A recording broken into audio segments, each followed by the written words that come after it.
You're listening to the Doctor Who Collectors Podcast, published in mid-April 2021. We talk about bad eBay experiences, so don't get caught. Also, an outrageous offer that will cost you $20,000 if you're not careful. We also protect those VHS tapes of all shapes and sizes with our collection protection. So now, buckle your seatbelts and get ready for an exciting yet brief episode, including a bonus audio clip. So now, ladies and gentlemen, here's Fraser Hines. They all say, who is Doctor Who?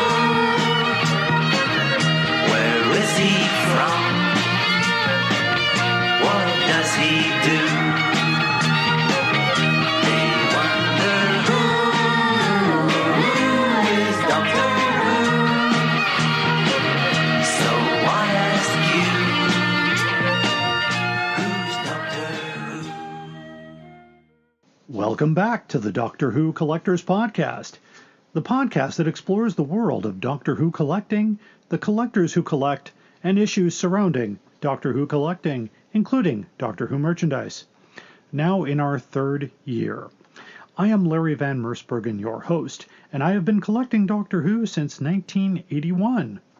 I opened one of the first Doctor Who stores in Chicago back in 1984, and I called it Bundles from Britain. And we are mentioned in a great book that every collector should have on his shelf, or her shelf. It's called Red, White, and Who, The Story of Doctor Who in America, published by ATB Publishing, and Bundles from Britain lives on page 384. To make things easy, I have a very convenient link at DoctorWhoCollectors.com where you can buy this book directly from Amazon. Speaking of great links, two resources for every collector that should be on your bookmarks include Timelash.com to keep track of your books, vinyl, and CD collection for free. Thanks to Dan O'Malley, who keeps that site up. If you don't know what you have in your collection, then the place to find out is at Howe's Transcendental Toy Box at drwhotoybox.co.uk. David J. Howe is a good friend of mine and a good resource for Doctor Who collectors. If you're looking for Target books at new prices, limited inventory but still available, look no further than the DoctorWhoStore.com, where Alien Entertainment has exactly what you need. Also, be sure to check this space for announcements of new products from our new sponsor and partner, Forbidden Planet. And we will have links to all of these products on our Doctor Who merchandise link at DoctorWhoCollectors.com. It is now time to sign up for Chicago TARDIS 2021, returning to an in-person convention this Thanksgiving weekend. Announced guests include Colin Baker, the Sixth Doctor, Simon Fisher-Becker, the great Dorian Maldivar, and Sadie Miller, the daughter of Elizabeth Sladen, who's reprising the role of Sarah Jane Smith with Big Finish. More to be announced. So keep ChicagoTARDIS.com in your bookmarks and experience the best Doctor Who convention in the Midwest. I am very honored to be the collecting expert for Chicago TARDIS, so be sure to stop by and see the Doctor Who collecting panel in person this November. If you want to catch the virtual collecting panel from last November, you can find those videos on our YouTube page, Doctor Who Collectors Podcast, or the Chicago TARDIS YouTube and Facebook page streams. Our theme song is Who's Doctor Who, composed by Barry Mason and Les Reed, performed by Fraser Hines.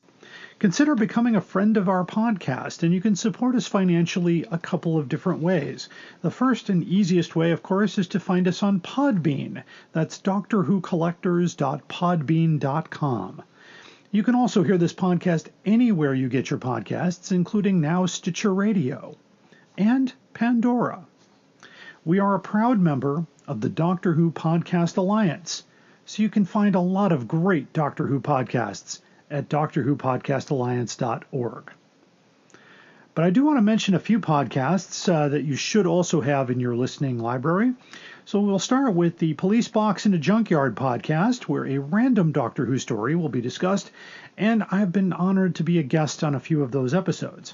It is hosted by our good friend Eric Branson, and you can find that podcast on SoundCloud as part of the Video Junkyard podcast family. Another podcast you should absolutely be listening to is the Doctor Who Target Book Club podcast, hosted by my good friend Tony Witt, along with Alison Fitch-Seyfried and Dalton Hughes. They are reviewing the Target books in story order, which I always find interesting because they certainly weren't written in story order. I've had the honor of being a guest on this podcast, so please give them a listen. And most recently, we've loaned copies of the Doctor Who Junior books to their podcast to help them put those on the air. And of course, we have a podcast helping podcasts program. Tony is also a frequent guest on our show. Anytime I talk about Target books in the main story, we have to have him on there as a matter of law. After the break, I will talk about today bad eBay experiences, mostly sharing my own, along with collection protection, the most outrageous offer, and a bonus audio clip. Stay tuned. Hello, fellow time travelers, and welcome to the Doctor Who Target Book Club podcast, the only podcast to discuss, in story order, all the Doctor Who novelizations. My name is Tony Witt, and every 2 weeks or so, I'm joined by a 2 to 3 person discussion panel, including our so-called expert who's been a Who fan since 1979. That would be me. We also get the views of intermediate, casual, and novice fans who either have never seen the show or who have never read these books until these podcasts, including Dalton Hughes and Alison Fitch-Seyfried. You can find us on iTunes, Stitcher, Spotify, or wherever you find good podcasts, or even ones like ours. You're listening to the Doctor Who Collectors podcast. Enjoy your travels.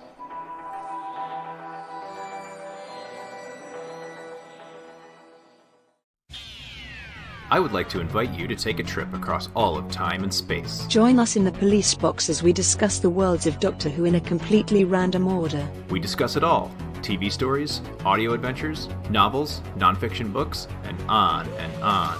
I'm your host, Eric Branson. I would be very happy if you join me for the Police Box in the Junkyard podcast. The Police Box in the Junkyard podcast is a proud partner of the Video Junkyard podcast and can be found on most major podcast platforms including SoundCloud, Podcast Addict, Stitcher Radio, Google Play, and Spotify. You are listening to The Doctor Who Collectors podcast. Sad, really, isn't it? People spend all their time making nice things and other people come along and break them. And now it's time for collection protection, and coming in with some new products at bagsunlimited.com. Bags Unlimited. They've been providing collection protection supplies since before I started collecting in 1981. I actually carried and sold their products in 1984 and 85 from Bundles from Britain. We absolutely stand behind these products for archival, long-term protection, as well as short-term storage, or if you're a retailer and you want to protect your inventory, this is the place to go. bagsunlimited.com or 1-800-767-2247. And if you do call them, tell them you heard about it on the Doctor Who Collectors podcast. Some of the new items that they're coming out with this month include some gems to protect your VHS tapes. A lot of people collect Doctor Who VHS tapes of various kinds, either in the slipcover or the clamshell or the box or the book box. And so this is called the Box Pro Video Gem VHS Box Protector, 6-sided, 12mm crystal clear archival APET material, which is semi-rigid polyester. So this box will stand up on its own. And this one measures 5 13/16 by 1 9/16 by 9 1/16, and you can get 5 of them for about $7.80. This actually has a slit lock with a tongue tuck, and the closure flaps are located on the same size of the box. Box comes with a removable protective film to prevent scratches, but make sure you measure the size of your tape before ordering. In addition to that, they also have the Box Pro Protector Book Box Protector, which is a 12mm crystal clear archival APET material. That measures 5 3/8 by 8 11/16 by 1 3/16. and the Box Pro VHS Disney clamshell box, which I guess is designed for the Disney clamshells, but maybe some of the older Doctor Who clamshells. And so this box protector is 12 mil, of course, the same as before. This one measures 5 9/16 by 9 1/8 by 1 3/16. The book box protector you can buy a box of 5 for $6.59, and the clamshell can get a box of 5 for $6.90. And you can find these if you go to bagsunlimited.com and click on New Items, click on VHS. They are not a sponsor of our podcast, though we do use their materials, and all of my collectibles are protected by Bags Unlimited Incorporated. Up there is the scanner, those are the doors, that is a chair with a panda on it. Sheer poetry, dear boy. Today I want to talk about eBay and some not so good experiences that I have had with that platform. I've been an eBay buyer and seller probably from where it started, long time ago. And the problem with the online auction service, we find a lot of sellers out there that engage in the practice we call price gouging, which we've talked about on this podcast before, but that's the seller inflating or artificially inflating the price of a Doctor Who collectible to draw bidders. And that's a practice that unfortunately is just out there. And the sellers that do that claim it's the market, but when you manipulate the market, it's not a good thing to do. In fact, manipulating the market in real life is a crime. While this is not a crime, and we're not suggesting that it is, it's something that I certainly would be on the lookout for. But I had two experiences in the recent past that I wanted to share with you, just so that when you use the service, use it like you would any shopping service. Be aware of what you're buying, make sure you're an agreed upon price, make sure that the seller accepts an acceptable payment method that is trackable and reversible if you don't get good customer service. Be very suspicious if an eBay seller asks you to PayPal them using friends and family. That is not going to help you if they don't deliver on their promise. Always use the goods and service. That way, at least you have a means of getting protection from PayPal, which is an eBay company, by the way. So the first experience I want to tell you is that about 2 years ago, we came upon an auction that we thought would have been a great addition to the podcast. It was purportedly the original master tape to Who is the Doctor, sung by John Pertwee on Purple Records. It was a reel-to-reel tape as they would have used in the recording studio, and I got goosebumps because I work with recording equipment, and I thought, wow, wouldn't it be great to get the master tape and maybe take away the music and just have John Pertwee dramatically reading the poem and play that at a convention. That would have been super cool. And so, we went ahead with the buy it now. And I think it was $237. Everything went fine. 3 days later, of course, I get a notice that says, oh, we're really sorry, we were unable to post this. And I said, okay, do you need more time? I'm very patient. No, we're just going to have to cancel the order and refund your money. I was like, okay. So a few days later, the refund came back, and the entire store disappeared from eBay. I did a little more research and digging around and asking some friends and asking some people out there, and found out that the master tape for that recording was never for sale. It is privately owned. And somebody was at least, came to their senses before possibly walking off with my money. That's something to be, if something is purported to be an original artifact, get as much information as you can. I learned a little bit more about that recording since I was doing research into it anyway, and thought this would be a great thing to have.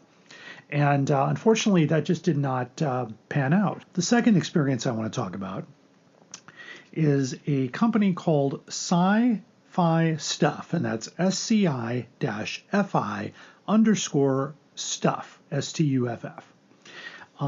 We were a customer of theirs apparently for 10 years. I don't see that in my evidence, but without any provocation, no negative review, no nothing on either side that would have caused an issue. I'm always, my feedback is 100%. There are no negatives. He blocked us from buying from them. And when I contacted them, he said, check your transaction history from 10 years ago. And I said, well, I can't do that. It doesn't go back that far. Could you be more specific? And then they ignored our requests. So we tried to buy something. I had one of my associates try to buy something from them. They blocked the sale and didn't accept the offer. So I was like, So they actually then wrote back to me and said that if I or anybody around me tries to buy anything, they will report the sale to eBay. And I said, well, what are you reporting? What exactly did we do wrong? And I'd be more than happy to apologize or come out with something better. But no, it turns out that was just the way he treats customers.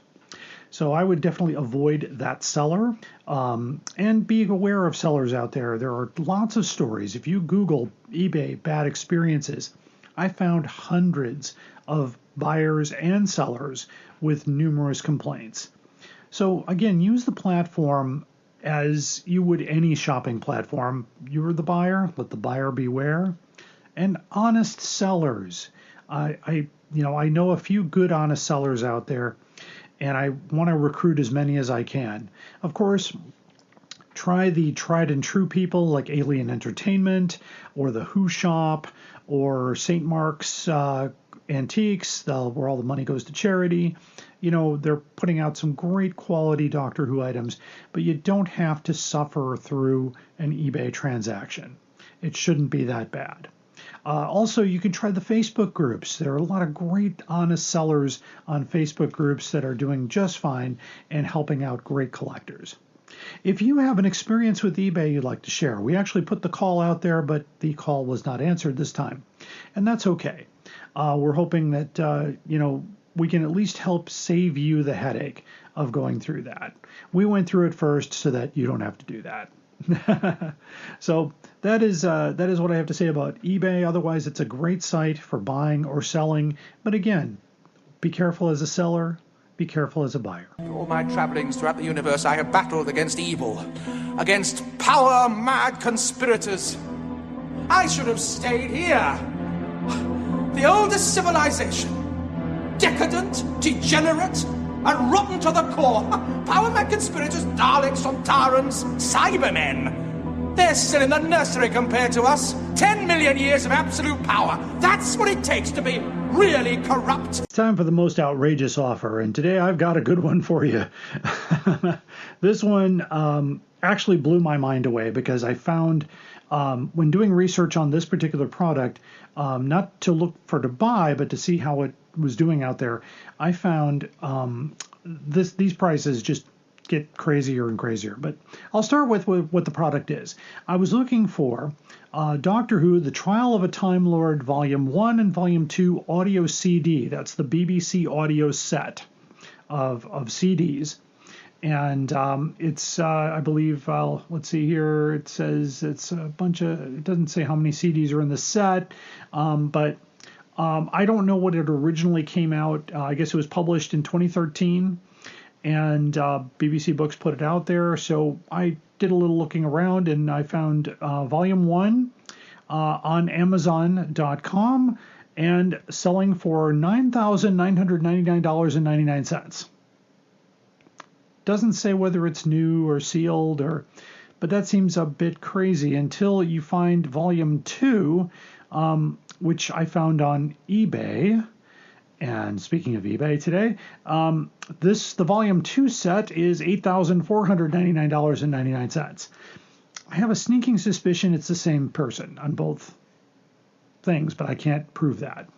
Anyway, that seems a bit crazy. That puts you at close to $20,000 for two sets of CDs. Again, I don't see any bids on the eBay side, and it looks like it's been for sale for quite some time here on Amazon. In fact, it looks like if you had a set and you were to sell it yourself, you could sell it for 1 penny less than that, maybe. But I doubt it. I don't think anybody's going to spend that kind of money on the final Colin Baker set, which I have a lot of respect for. It's a great story. And to spend almost $20,000. If you don't believe me on this, they're still up there. So you give it a search. Trial of a Time Lord, Doctor Who audio CD set, and see what you come up with. If you find an outrageous offer, something that just seems a little bit too crazy, send us an email at DoctorWhoCollectorsPodcast@gmail.com, or you can find us on Facebook, Twitter, Instagram, and LinkedIn at Doctor Who Collectors Podcast. Our bonus audio clip features a YouTube channel, and this user describes an eBay experience buying from an eBay scammer. Enjoy. And keep collecting. Thanks for listening. Hi, this is Kevin, and my YouTube video channel is called Kavanos. And on my channel, I usually show either videos or 16mm films that I hope other people would find interesting. And normally I would never post a video of myself speaking, but recently I heard that there was an eBay hoax where someone was claiming to have a 16mm print of The Savages for sale. At first, they said they had episode number 1, then they said they had episode number 4, and they put up a fake eBay listing for this, I guess, telerecording. And when I looked at the listing, several things looked familiar to me or odd. What looked odd was the fact that the images of the film itself appeared to be photoshopped, and what was also odd, that 3 of the images were screen grabs from one of my videos. They were screen grabs from my video 16mm Doctor Who telerecording. As I zoom out from the first frame of the video, you'll notice that the desk that my computer is on is actually the desk from the video, and over here you can see the wall that I projected the film on. And over here you can actually see the 16mm telerecording itself, and I don't know how well you can actually read this, but it says Doctor Who The Waking Alley, which is not a lost episode, and I actually don't own any lost episodes, and I have been in contact with the Doctor Who restoration team in the past, asking them if they wanted any of the material that I had, and they weren't interested. Now, if I go back over to my computer and open up the auction, or I should say the fake auction, you can actually see that 3 of the images are actually screen grabs from my video. And I just wanted to say that that I had absolutely nothing to do with the eBay listing, and the guy just screen grabbed my images without my permission. I also thought it was really funny that over here it says, don't post to the United States, which is also really, really funny because I live in Lansdowne, Pennsylvania, which is about 2 miles west of Philadelphia. So the film actually lives in the United States.